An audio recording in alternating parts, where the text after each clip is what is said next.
হরে কৃষ্ণ। আজ আমি পাঠ করব শ্রীমদ্ ভগবদ্ গীতার ষোড়শ অধ্যায় দৈবাসুর সম্পদ বিভাগ যোগের শ্লোক 1 থেকে 3। এই অডিওটি একটু বর্ধিত হবে, যেহেতু একই সাথে রয়েছে 1 থেকে 3, তাই আপনারা ধৈর্য সহকারে একটু শ্রবণ করবেন।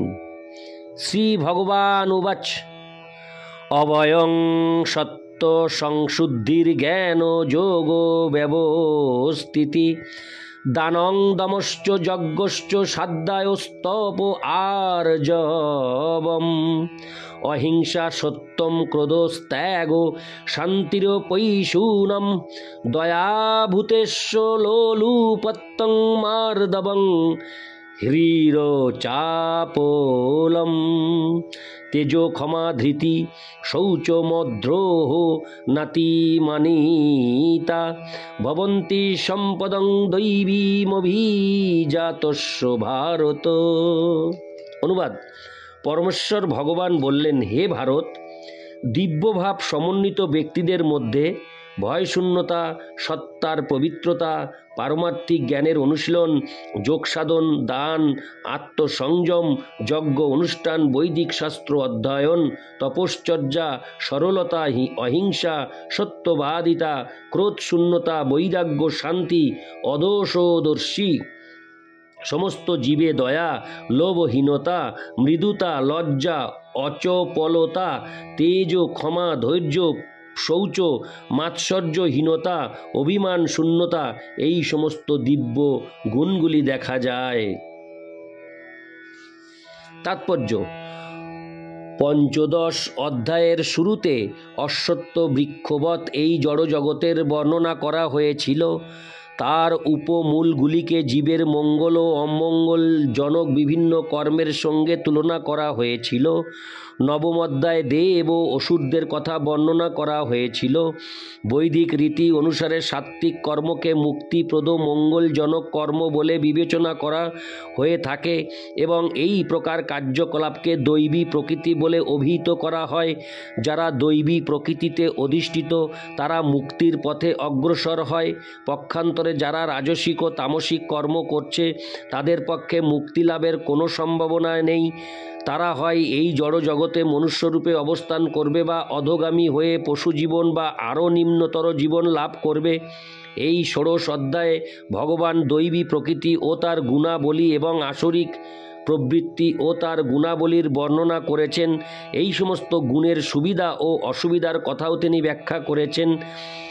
অভিজাতস্য অর্থাৎ দিব্য গুণে যার জন্ম হয়েছে বা দৈব গুণ সম্পন্ন শব্দটির উল্লেখ অত্যন্ত তাৎপর্যপূর্ণ। দিব্য পরিসরে সন্তান উৎপাদনের পন্থা বৈদিক শাস্ত্রে গর্ভাধান সংস্কার নামে পরিচিত। পিতামাতা যদি দিব্যগুণ সমন্বিত সন্তান কামনা করেন তাহলে তাদের মানব জীবনের জন্য অনুমোদিত 10টি সংস্কার মেনে চলতে হবে।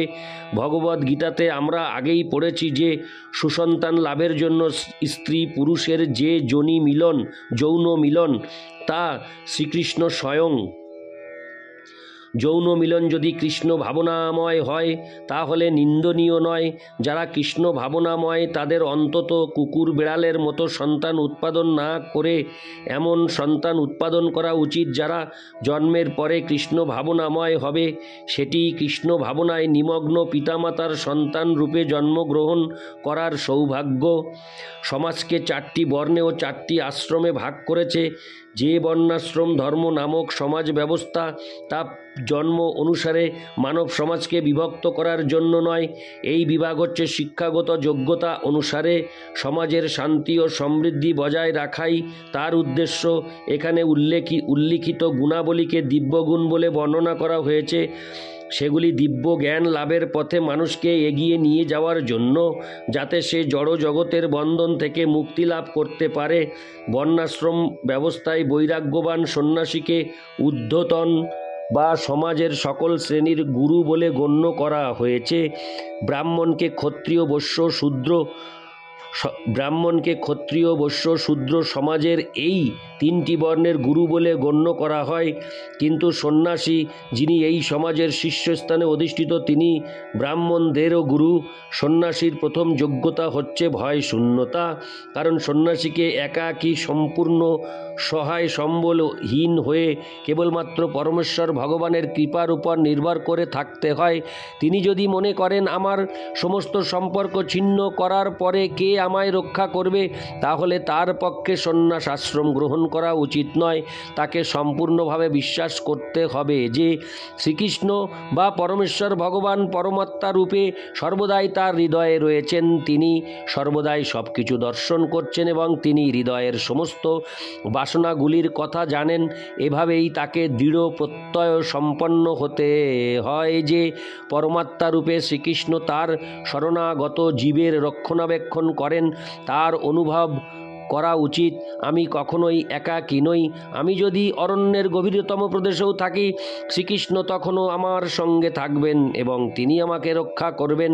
এই দৃঢ় বিশ্বাসকে বলা হয় অভয়ম বা ভয় শূন্যতা। সন্ন্যাসীর পক্ষে এই ধরনের মনোভাব থাকা আবশ্যক। তারপর তাকে তার সত্তা পবিত্র করতে হয়। সন্ন্যাস জীবনে পালনীয় বহু নিয়মকানুন আছে। সেগুলির মধ্যে সব থেকে গুরুত্বপূর্ণ হচ্ছে কোনো স্ত্রীলোকের সঙ্গে কোনো রকম অন্তরঙ্গ সম্বন্ধ থাকা যে কোনো সন্ন্যাসীর পক্ষে সর্বতোভাবে বর্জনীয়। এমনকি নির্জন স্থানে কোনো স্ত্রীলোকের সঙ্গে কথা বলাও তার জন্য নিষিদ্ধ। শ্রী চৈতন্য মহাপ্রভু ছিলেন একজন আদর্শ সন্ন্যাসী। তিনি যখন পুরীতে ছিলেন তখন মহিলা ভক্তেরা তাকে প্রণাম করার জন্যও তার কাছে আসতে পারত না। তাদের দূর থেকে তাকে প্রণাম জানাতে বলা হতো। এটি স্ত্রী জাতির প্রতি ঘৃণা প্রকাশ নয়, এটি সন্ন্যাসীর প্রতি স্ত্রী সঙ্গ না করার কঠোর নির্দেশের দৃষ্টান্ত। জীবন পবিত্র করে গড়ে তোলার জন্য ভিন্ন ভিন্ন বর্ণ ও আশ্রয়ের বিধিনিষেধগুলি মেনে চলতে হয়। সন্ন্যাসীর পক্ষে স্ত্রী সঙ্গ এবং ইন্দ্রিয় সুখভোগের জন্য অর্থ সঞ্চয় সম্পূর্ণভাবে নিষিদ্ধ। শ্রী চৈতন্য মহাপ্রভু নিজেই ছিলেন আদর্শ সন্ন্যাসী এবং তার জীবন থেকে আমরা জানতে পারি যে স্ত্রীলোকদের ব্যাপারে তিনি অত্যন্ত কঠোর ছিলেন। তিনি সবচেয়ে অধপতিত জীবদের উদ্ধার করেছেন এবং সেই জন্য যদিও তাকে ভগবানের সবচেয়ে করুণাময় বা মহাবদান্য অবতার বলে গণ্য করা হয়, তবুও স্ত্রীলোকের সঙ্গে মেলামেশার ব্যাপারে তিনি অত্যন্ত কঠোরভাবে সন্ন্যাস আশ্রমের বিধিনিষেধগুলি পালন করেছেন। ছোট হরিদাস ছিলেন তার অন্তরঙ্গ পার্শ্বদের মধ্যে একজন, কিন্তু কোনোভাবে এই ছোট হরিদাস একবার এক মহিলার প্রতি কামপূর্ণ দৃষ্টিপাত করেন এবং শ্রী চৈতন্য মহাপ্রভু এত কঠোর ছিলেন যে তিনি তৎক্ষণাৎ তাকে তার ঘনিষ্ঠ পার্শ্বদ মণ্ডলী থেকে বহিষ্কার করেন। শ্রী চৈতন্য মহাপ্রভু বলেছেন, সন্ন্যাসী অথবা যিনি মায়ার বন্ধন থেকে মুক্ত হয়ে চিন্ময় প্রকৃতি ভগবদ্ধামে ফিরে যাওয়ার প্রয়াসী, তার পক্ষে ইন্দ্রিয় তৃপ্তির জন্য পার্থিব সম্পদ ভোগ এবং স্ত্রী লোকের প্রতি দৃষ্টিপাত করা সম্পূর্ণভাবে বর্জনীয়। তাদের উপভোগ না করলেও কেবল সেই প্রবৃত্তি নিয়ে তাদের প্রতি দৃষ্টিপাত করাও এত নিন্দনীয় যে এই অবৈধ বাসনাকে মনে স্থান দেওয়ার আগে আত্মহত্যা করা উচিত। সুতরাং এগুলি পবিত্র হওয়ার পন্থা। পরবর্তী বিষয়টি হচ্ছে জ্ঞান ও যোগ ব্যবস্থিতি। জ্ঞানের অনুশীলনে নিযুক্ত হওয়া। সন্ন্যাস জীবনের উদ্দেশ্য গৃহস্থ ও অন্যদের যারা তাদের পারমার্থিক জীবনের কথা ভুলে গেছে তাদের মাঝে জ্ঞান বিতরণ করা। সন্ন্যাসীকে জীবন ধারণের জন্য দ্বারে দ্বারে গিয়ে ভিক্ষে করতে হয়, কিন্তু তার অর্থ এই নয় যে সে ভিক্ষুক। দিব্য স্তরে অধিষ্ঠিত পুরুষের একটি গুণ হচ্ছে দৈন্য এবং সেই দীনতার বশবর্তী হয়ে সন্ন্যাসী দ্বারে দ্বারে গমন করেন, ঠিক ভিক্ষার উদ্দেশ্য নয়, কিন্তু গৃহস্থদের কাছে গিয়ে তাদের কৃষ্ণ চেতনা জাগিয়ে তোলার জন্য। সেটি সন্ন্যাসীর কর্তব্য। তিনি যদি যথার্থই উন্নত হন এবং তার গুরুর দ্বারা আদিষ্ট হন, তাহলে যুক্তি ও উপলব্ধির মাধ্যমে তার কৃষ্ণ ভাবনামৃত প্রচার করা উচিত। আর তিনি যদি তত উন্নত না হন, তাহলে তার পক্ষে সন্ন্যাস গ্রহণ করা উচিত নয়। কিন্তু যথেষ্ট জ্ঞান না থাকা সত্ত্বেও যিনি যথেষ্ট জ্ঞান না থাকা সত্ত্বেও যদি তিনি সন্ন্যাস আশ্রম গ্রহণ করে থাকেন, তাহলে জ্ঞান লাভ করার জন্য তার উচিত সদ্গুরুর কাছ থেকে সর্বতোভাবে কৃষ্ণ কথা শ্রবণ করা। সন্ন্যাসীর উচিত অবয়ম হয়ে সত্য সংশুদ্ধি পবিত্রতা লাভপূর্বক জ্ঞান যোগে অধিষ্ঠিত হওয়া। তারপরের বিষয়টি দানম, দান করা গৃহস্থের কর্তব্য। গৃহস্থদের উচিত সদুপায়ে হরে কৃষ্ণ গৃহস্থদের উচিত সদুপায়ে অর্থোপার্জন করে জীবিকা নির্বাহ করা এবং আয়ের অর্ধাংশ সমস্ত বিশ্ব জুড়ে কৃষ্ণ ভাবনামৃত প্রচারের জন্য দান করা। গৃহস্থদের উচিত সেই ধরনের সংস্থাকে দান করা যারা এই ধরনের কাজে নিযুক্ত আছে। দান যথাযোগ্য পাত্রে অর্পণ করা উচিত। দান নানা রকমের আছে, তা পরে ব্যাখ্যা করা হবে। সত্যগুণের দান, রজগুণে দান ও তমগুণে দান। শাস্ত্রে সত্যগুণে দান করার নির্দেশ দেওয়া হয়েছে, কিন্তু রজ ও তম গুণে দান করার নির্দেশ দেওয়া হয়নি, কারণ সেই ধরনের দানের ফলে কেবল অর্থেরই অপচয় হয়। পৃথিবী জুড়ে কৃষ্ণ ভাবনামৃত প্রচার করার উদ্দেশ্যে কেবল দান করা উচিত, সেটি সত্যগুণে দান। দম বা আত্মসংযম ধার্মিক সমাজের অন্য আশ্রমভুক্ত ব্যক্তিদের জন্যই কেবল নির্দিষ্ট হয়নি, গৃহস্থদের জন্যও তা বিশেষভাবে নির্দিষ্ট হয়েছে। গৃহস্থ আশ্রমে মানুষ যদিও স্ত্রীর পানি গ্রহণ করে, তবু অনর্থক যৌন জীবনযাপনে ইন্দ্রিয়গুলিকে নিযুক্ত করা গৃহস্থের উচিত নয়। গৃহস্থের যৌন জীবনও বিধি নিষেধের দ্বারা নিয়ন্ত্রিত, যা কেবল সন্তান উৎপাদনের জন্যই অনুষ্ঠিত হয়। সন্তান উৎপাদনের উদ্দেশ্য ব্যতীত স্ত্রী সঙ্গে যৌন সুখ ভোগ করা উচিত নয়। আধুনিক সমাজ সন্তান প্রতিপালনের দায়িত্ব এড়াবার জন্য গর্ভনিরোধক প্রণালী এবং আরও সমস্ত জঘন্য উপায়ে যৌন জীবনযাপন করছে। এই ধরনের কার্যকলাপ দিব্যগুণের পর্যায়ভুক্ত নয়, এগুলি আসুরিক কার্যকলাপ। কেউ যদি গৃহস্থ হয়েও পারমার্থিক জীবনে অগ্রসর হতে চান, তবে তাকে যৌন জীবনে অবশ্যই সংযত হতে হবে এবং কৃষ্ণ সেবার উদ্দেশ্য ব্যতীত সন্তান উৎপাদন করা থেকে বিরত থাকতে হবে। তিনি যদি কৃষ্ণ ভাবনাময় সন্তান উৎপাদন করতে পারেন, তাহলে তিনি শত শত সন্তান উৎপাদন করতে পারেন, কিন্তু সেই সামর্থ্য না থাকলে কেবলমাত্র ইন্দ্রিয় সুখ ভোগের জন্য সেই কর্মে প্রবৃত্ত হওয়া উচিত নয়। যজ্ঞ আর একটি বিষয় যা গৃহস্থদের অনুষ্ঠান করা উচিত, কারণ যজ্ঞ করতে প্রচুর অর্থের প্রয়োজন হয়। জীবনের অন্য আশ্রমগুলিতে যেমন ব্রহ্মচর্য, বানপ্রস্থ, সন্ন্যাস আশ্রমে মানুষের ব্যক্তিগত ধন সম্পদ থাকে না, তারা ভিক্ষা করে জীবন ধারণ করেন। সুতরাং বিভিন্ন ধরনের যজ্ঞ অনুষ্ঠান করা গৃহস্থদের কর্ম। তাদের উচিত বৈদিক শাস্ত্রে নির্দেশিত অগ্নিহোত্র আদি যজ্ঞ অনুষ্ঠান করা, কিন্তু বর্তমানকালে এই ধরনের যজ্ঞ করা অত্যন্ত ব্যয় সাপেক্ষ এবং কোনো গৃহস্থের পক্ষে তা অনুষ্ঠান করা সম্ভব নয়। এই যুগের জন্য অনুমোদিত শ্রেষ্ঠ যজ্ঞ হল সংকীর্তন যজ্ঞ। এই সংকীর্তন যজ্ঞ অর্থাৎ হরে কৃষ্ণ কৃষ্ণ কৃষ্ণ হরে হরে, হরে রাম রাম রাম হরে হরে কীর্তন করাই সবচেয়ে শ্রেষ্ঠ এবং কম খরচের যজ্ঞ। যে কেউ এই যজ্ঞ অনুষ্ঠান করতে পারেন এবং তার সুফল লাভ করতে পারেন। সুতরাং এই তিনটি অনুষ্ঠান দান, দম ও যজ্ঞ গৃহস্থের জন্য নির্দিষ্ট হয়েছে। তারপর স্বাধ্যায় বা বেদপাঠ, ব্রহ্মচর্য বা ছাত্র জীবনের জন্য নির্দিষ্ট হয়েছে। স্ত্রীলোকের সঙ্গে ব্রহ্মচারীদের কোনো রকম সংস্রব থাকা উচিত নয়। কৌমার্য অবলম্বনপূর্বক দিব্যজ্ঞান লাভের জন্য বৈদিক শাস্ত্র অধ্যয়ন করে তাদের জীবনযাপন করা উচিত, তাকে বলা হয় স্বাধ্যায়। তপ বা তপশ্চর্যা বিশেষ করে বানপ্রস্থ আশ্রমের জন্য নির্দিষ্ট। সারা জীবন ধরে গৃহস্থ হয়ে থাকা উচিত নয়। মানুষের সব সময় মনে রাখা উচিত যে মানব জীবনে 4টি আশ্রম আছে: ব্রহ্মচর্য, গার্হস্থ্য, বানপ্রস্থ, সন্ন্যাস। সুতরাং গার্হস্থ্য আশ্রমের পরে অবসর গ্রহণ করা উচিত। কেউ যদি 100 বছর বেঁচে থাকে, তাহলে তার উচিত 50 বছর ব্রহ্মচারী জীবনে হরে কৃষ্ণ তাহলে তার উচিত 25 বছর ব্রহ্মচারী জীবনে, 25 বছর গৃহস্থ জীবনে, 25 বছর বানপ্রস্থ জীবনে এবং 25 বছর সন্ন্যাস জীবনে অতিবাহিত করা। এগুলি বৈদিক ধর্ম আচরণের জন্য নিয়মাবর্তিতার নির্দেশ। গৃহস্থ জীবন থেকে অবসরপ্রাপ্ত মানুষকে অবশ্যই দেহ মন ও জিহ্বার তপশ্চর্যার অনুশীলন করতে হয়। সেটি তপস্যা। সমস্ত বর্ণাশ্রম ধর্ম পালনকারী সমাজ তপস্যা করার জন্য সমস্ত বর্ণাশ্রম ধর্ম পালনকারী সমাজ তপস্যা করার জন্য। তপস্যা ছাড়া কোনো মানুষ মুক্তি লাভ করতে পারে না। তপস্যা করার কোনো প্রয়োজন নেই। নিজের কল্পনা প্রসূত যে কোনো পথ তৈরি করলেই সিদ্ধি লাভ করা যাবে, এই মতবাদ বৈদিক শাস্ত্রে কিংবা ভগবদ্গীতায় কোথাও অনুমোদন করা হয়নি।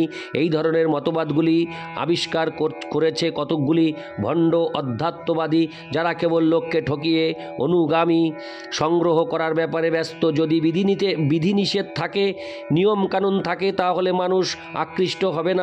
তাই ধর্মের নামে যারা অনুগামী বাড়াতে চায় কেবল লোক দেখানোর জন্য, তারা তাদের শিষ্যদের সংযত জীবনযাপন করার উপদেশ দেয় না এবং নিজেরাও সংযত জীবনযাপন করে না। কিন্তু বেদে সেই পন্থার অনুমোদন করা হয়নি। ব্রাহ্মণের গুণ আর্জবম বা সরলতা জীবনের কোনো বিশেষ আশ্রমের মানুষদের অনুশীলনের জন্যই কেবল নয়, সকলেরই জন্য। তা সে ব্রহ্মচারী হোক, গৃহস্থ হোক, বানপ্রস্থী হোক বা সন্ন্যাসী হোক, সকলেরই উচিত সরল ও অকপট জীবন যাপন করা।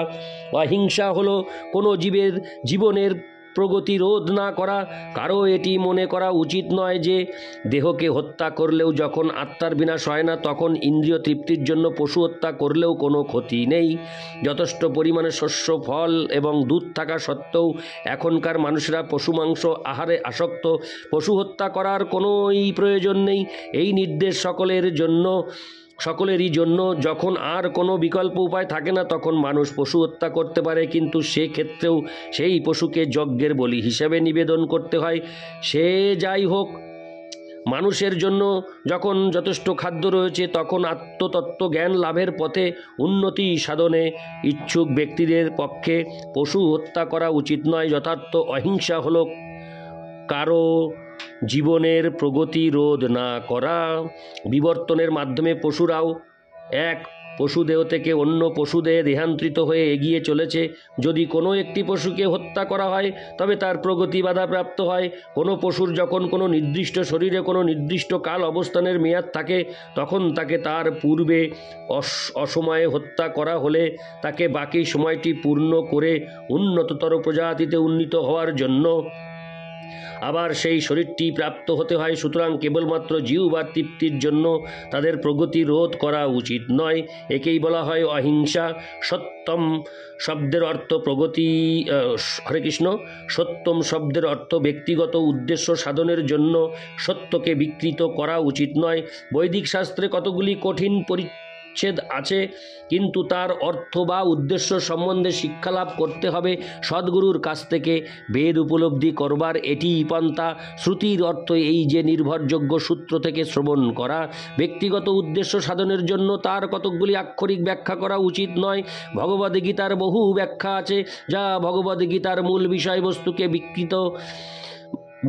বিষয়বস্তুকে বিকৃত করেছে। গীতার বাণীর যথার্থ অর্থ প্রকাশ করতে হবে এবং তা শিখতে হবে সদ্গুরুর কাছ থেকে। অক্রোধ কথাটির অর্থ ক্রোধ দমন করা।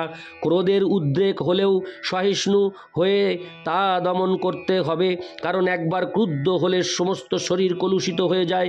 ক্রোধ রজগুণ ও কামের পরিণতি।